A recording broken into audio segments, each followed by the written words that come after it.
ॐ ध्यायनीलकण्ठं प्रथम गणपतिं सर्वलोकैकनाथं नानाविद्यानिधानं धृतगुणदूतं त्रक्षमर्कादिनेत्रं पाशाभित्यङ्कुशास्वरधनुरगान् धारयन्तं त्रिशूलं भक्तानाकामदं गिरिवरतनुजा प्राणोनाथं महेशम् ओम दिव्य शंख तुषाराभम क्षीरोदार्णव संभवम नमामि शशनं भक्त्या शंभो मुकुटभूषणम।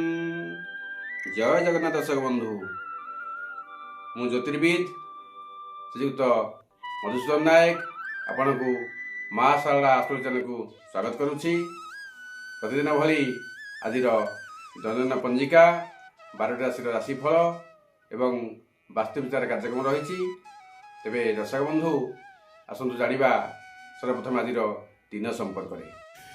आज 2025 मसीहा डिसेम्बर मास 8 तारिख सोमवार उत्कल मते सौरमान बिछा 23 दिन चांद्रियमान पौष मास कृष्णपक्ष चतुर्थी रात्र 9 घंटा 37 मिनट पर्यंत पुनर्वसु नक्षत्र 8 घंटा 23 मिनट पर्यंत एवं परे पुष्या नक्षत्र दिन तमाम भोग कर।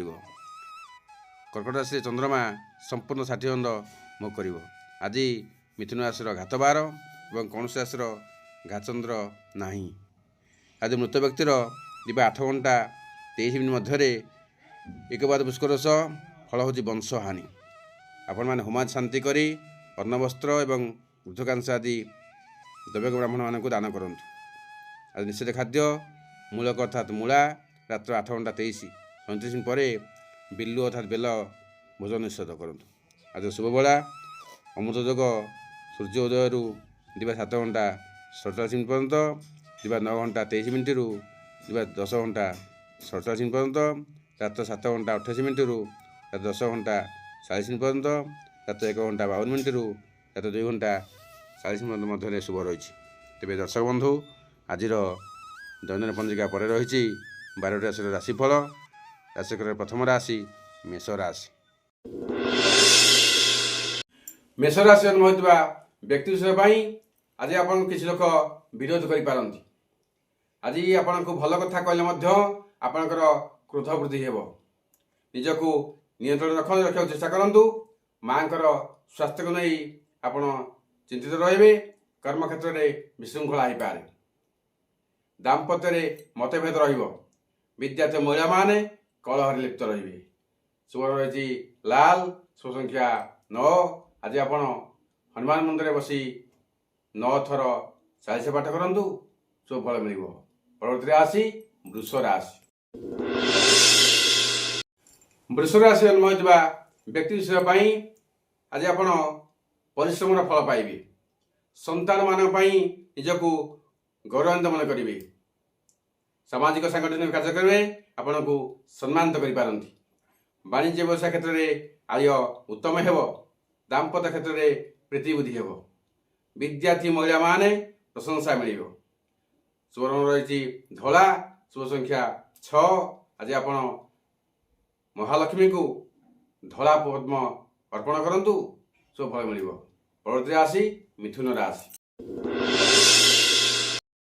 मिथुन राशि जन्म होता व्यक्ति विषय आज आप जगी रखी खर्च करूँ।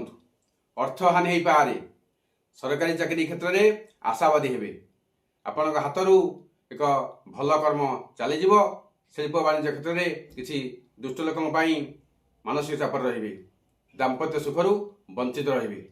विद्यार्थी महिला माने हताश मनोभाव आसो। शुभ रही सबुज, शुभ संख्या 5। आज आप श्रीफल को नदीर स्रोत में भसई दिंतु, शुभ फल मिल। परवर्ती राशि कर्कट राशि। कर्कट राशि जन्म होता व्यक्ति विषय आज आप प्रत्येक कार्य हाथ दे सफल हेबे।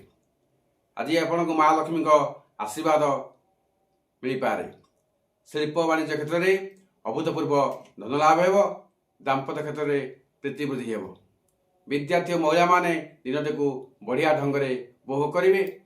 शुभ रंग रही धला, शुभ संख्या 2 और 7। आज आप गोटे लेंबू 5टी लवंग मारी काच ग्लास ପାଣି ପକାଇ ଐଶାନ୍ୟ କୋଣରେ ରଖିଦିଅନ୍ତୁ, ସବୁ ଫଳ ମିଳିବ। ପରବର୍ତ୍ତୀ ରାଶି ସିଂହ ରାଶି। ସିଂହ ରାଶି ଜନ୍ମ ହୋଇଥିବା ବ୍ୟକ୍ତି ବିଶେଷ ପାଇଁ ଆଜି ଆପଣଙ୍କୁ ପ୍ରତ୍ୟେକ କାର୍ଯ୍ୟରେ ବିଳମ୍ବ ଏବଂ କାର୍ଯ୍ୟରେ ବାଧା ସୃଷ୍ଟି ହୋଇପାରେ। ଆଜି ଆପଣଙ୍କୁ ବନ୍ଧୁମାନେ କପଟତା କରିବେ। ଶାରୀରିକ ସ୍ୱାସ୍ଥ୍ୟ ସହିତ ମାନସିକ ସ୍ୱାସ୍ଥ୍ୟ ଭଲ ରହିବ ନାହିଁ। ବାଣିଜ୍ୟ ବ୍ୟବସାୟ ଏକ ବଡ଼ ଧରଣର କ୍ଷତି ଆପଣଙ୍କ ମାନସିକ ଭାରସାମ୍ୟକୁ ଦୋହଲାଇ ଦେଇପାରେ। ଦାମ୍ପତ୍ୟରେ ଅର୍ଥହାନି ହୋଇପାରେ। ବିଦ୍ୟାର୍ଥୀ ମହିଳାମାନେ ଅଶାନ୍ତିରେ କଟେଇବେ। ଶୁଭ ରଙ୍ଗ ରହିଛି ଲାଲ, ଶୁଭ ସଂଖ୍ୟା 1। ଆଜି ଆପଣ ମହର୍ଷି ଅଗସ୍ତ୍ୟଙ୍କ ସ୍ତୋତ୍ର ଆଦିତ୍ୟ ହୃଦୟ ସ୍ତୋତ୍ର ପାଠ କରନ୍ତୁ, ସବୁ ଫଳ ମିଳିବ। ପରବର୍ତ୍ତୀ ରାଶି କନ୍ୟା ରାଶି।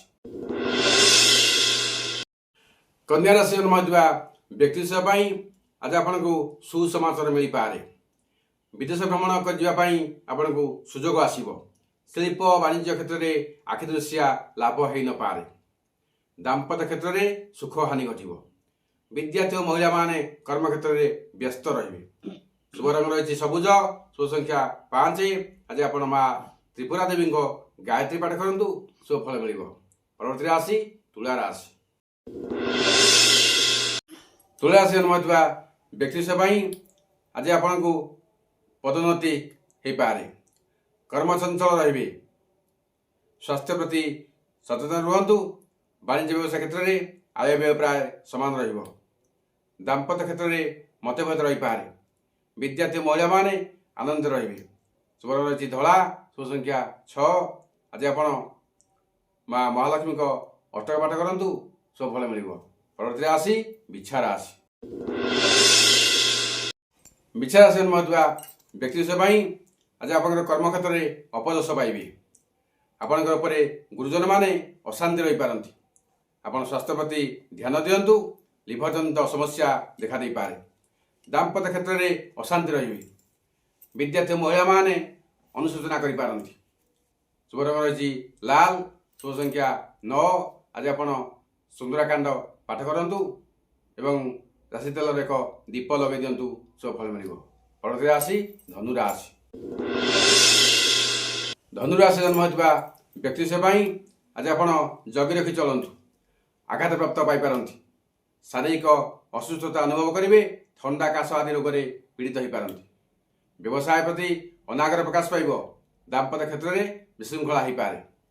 ବିଦ୍ୟାର୍ଥୀ ମହିଳାମାନେ କଳହ ହୋଇପାରେ। ଶୁଭ ରଙ୍ଗ ରହିଛି ହଳଦୀ ଏବଂ ସୁନେଲି, ଶୁଭ ସଂଖ୍ୟା 3। ଆଜି ଆପଣ ବିଷ୍ଣୁଙ୍କ ଗାୟତ୍ରୀ ପାଠ କରନ୍ତୁ, ଶୁଭ ଫଳ ମିଳିବ। ପରବର୍ତ୍ତୀ ରାଶି ମକର ରାଶି। ମକର ରାଶି ଜନ୍ମ ହୋଇଥିବା ବ୍ୟକ୍ତି ବିଶେଷ ପାଇଁ ଆଜି ଆପଣ ପ୍ରଚୁର ଧନ ଲାଭ କରିପାରନ୍ତି। ସ୍ତ୍ରୀ ଲୋକ ପ୍ରତି ଆପଣଙ୍କର ଦୁର୍ବଳତା ପ୍ରକାଶ ପାଇବ। ଭୋଗ ବିଳାସ ଦିଗରେ ଆଜି ମନ ବଳାଇବେ।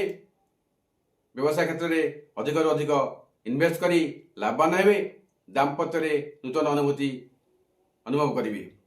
ବିଦ୍ୟାର୍ଥୀ ଓ ମହିଳାମାନେ ପ୍ରଶଂସିତ ହୋଇପାରନ୍ତି। ଶୁଭ ରଙ୍ଗ ରହିଛି କଳା ଏବଂ ନୀଳ, ଶୁଭ ସଂଖ୍ୟା 8। ଆଜି ଆପଣ ଶିବ ପାର୍ବତୀଙ୍କୁ ନୀଳ ପ୍ରାୟତା ଦେଇ ଆରାଧନା କରନ୍ତୁ, ଶୁଭ ଫଳ ମିଳିବ। ପରବର୍ତ୍ତୀ ରାଶି କୁମ୍ଭ ରାଶି। କୁମ୍ଭ ରାଶି ଜନ୍ମ ହୋଇଥିବା ବ୍ୟକ୍ତି ବିଶେଷ ପାଇଁ ଆଜି ଆପଣ କର୍ମକ୍ଷେତ୍ରରେ ପ୍ରଶଂସିତ ହେବେ। ଅନ୍ୟକୁ ସାହାଯ୍ୟ କରି ଯଶ ଲାଭ କରିବେ। ଶତ୍ରୁମାନଙ୍କ ଠାରୁ ସତର୍କ ରୁହନ୍ତୁ। ବ୍ୟବସାୟରେ ମଧ୍ୟମ ରହିବ। ଦାମ୍ପତ୍ୟ ସୁଖରୁ ବଞ୍ଚିତ ହେବେ। ବିଦ୍ୟାର୍ଥୀ ମହିଳାମାନେ ବିଜୟୀ ହେବେ। ଶୁଭ ରହିଛି କଳା, ଶୁଭ ସଂଖ୍ୟା 8। ଆଜି ଆପଣ ପକ୍ଷୀମାନଙ୍କୁ ଦାନା ଖାଇବାକୁ ଦିଅନ୍ତୁ, ଶୁଭ ଫଳ ମିଳିବ। ପରବର୍ତ୍ତୀ ରାଶି ରାଶିର ଅନ୍ତିମ ରାଶି ମୀନ ରାଶି। ମୀନ ରାଶି ଜନ୍ମ ହୋଇଥିବା ବ୍ୟକ୍ତି ପାଇଁ ଆଜି ଆପଣ କର୍ମକ୍ଷେତ୍ରରେ ଅପମାନିତ ହୋଇପାରନ୍ତି। ବ୍ୟବସାୟ କ୍ଷେତ୍ରରେ ଚିନ୍ତା ବୃଦ୍ଧି ହେବ। ଧାର୍ମିକ କାର୍ଯ୍ୟରେ ବାଧା ସୃଷ୍ଟି ହୋଇପାରେ। ଆଜି ଆପଣଙ୍କୁ ଅର୍ଥ ଚିନ୍ତା ବ୍ୟତିବ୍ୟସ୍ତ କରିଦେଇପାରେ। ଦାମ୍ପତ୍ୟରେ ବିଡ଼ମ୍ବନା ଦେଖାଦେବ।